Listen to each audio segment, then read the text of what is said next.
Voilà, alhamdulillah. Donc, comme vous le voyez, aujourd'hui on est avec la séance numéro 8, séance 8. Donc, séance 8 qui va traiter le shadda. Voilà, le shadda. Maintenant, le shadda, c'est un signe. C'est le signe là qui a ces trois dents là. On appelle ça en arabe shadda. Shadda, comme vous le voyez, hein, on a doublé la consonne D. Ouais, de shadda. Ça se passe aussi, même chose en arabe. En arabe, ce signe-là, donc ça sert à doubler la consonne. Donc, consonne double, ça double la consonne. Donc, shadda se place n'importe où dans le mot. Hein. Un shadda peut se placer en début de mot. Hein. Un shadda peut se placer sur la lettre qui débute le mot, hein, sur la lettre qui est au milieu du mot, ou bien sur la lettre qui est à la fin du mot. Voilà. Mais ce qu'il faut retenir en arabe, c'est que le shadda ne peut pas venir seul. Pourquoi? Parce que le shadda d'abord casse une voyelle neutre avant maintenant la voyelle qui donne un son.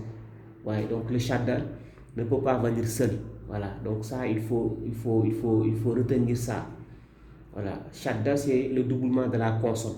Voilà, comme en français, quand on dit immeuble, on a doublé deux fois la lettre M. Ouais. Mais en français, on laisse apparaître deux fois la lettre. Ouais.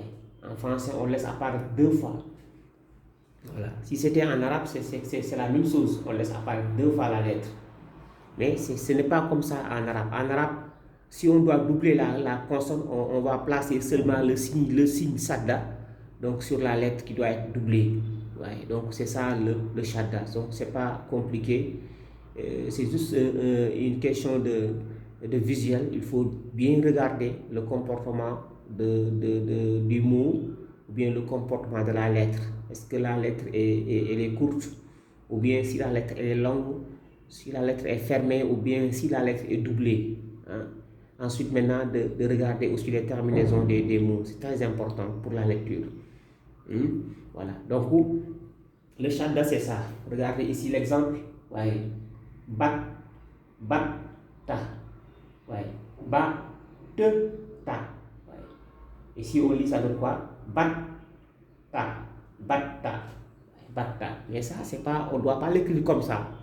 Puisque cette lettre-là est doublée et neutre, donc on doit mettre le shadda, c'est tout court, ouais, comme ici. Et on va dire la même chose. Ouais. Batta. Ouais. Batta. Rabbi. Ouais. Le bas est doublé là-bas. Regardez ici. Shadda. Shadda.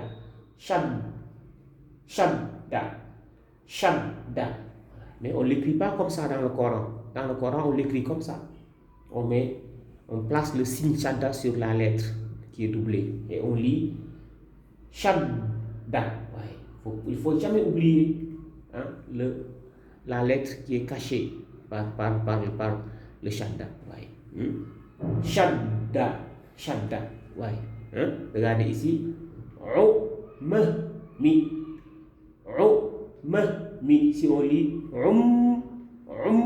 mi. Mais on ne doit pas l'écrire comme ça.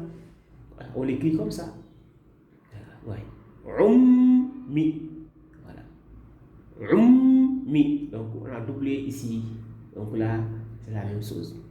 Ouais. Donc c'est pas compliqué. Hein? Le shadda, c'est une leçon très facile. Donc c'est toujours l'aspect visuel. Il faut regarder le comportement de la lettre. Est-ce qu'il y a la présence de shadda et vous doublez comme on le fait en français. Ouais. Ici, regardez. Jama'a. Ouais. Jama'a. Ouais.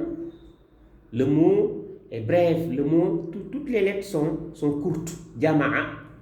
Hein? Mais regardez ici, c'est différent de Jama'a. Ouais. Maintenant, ici, on a 4 lettres. Et là, on a 3 lettres.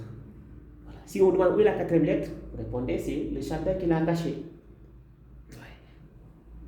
Jama'a et Jama'a. C'est différent. Ouais. Jama'a. Ouais. Jamaa, jamma, ah oui, ouais, le shadda. Ouais. Regardez ce mot-là. Da, ra, sa. Da, ra, sa. Darasa, darasa, da, ra, sa. Darasa. C'est différent de da, re, ra, sa. Darra, sa. Ouais. Darra, sa. Darrasa. C'est différent. Darasa et darrasa, c'est différent. C'est comme quand tu dis min sharri et min sharri.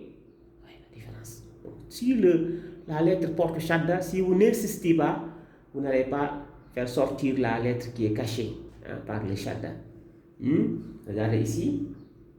Ko, to, a, ko, to, a, qata'a, qata'a, qata'a. Ouais. C'est pas qata'a. Ouais. Qata'a, qata'a. La différence. Qata'a et qata'a, c'est pas la même chose. Ouais. Donc attention. Le shadda n'est pas compliqué. Le shadda n'est pas compliqué. Donc c'est ça le shadda. Si on vous demande le shadda, c'est quoi? Le shadda, c'est le doublement de la consonne. Donc c'est ça la séance numéro 8. Assalamu alaikum wa rahmatullahi wa barakatuh.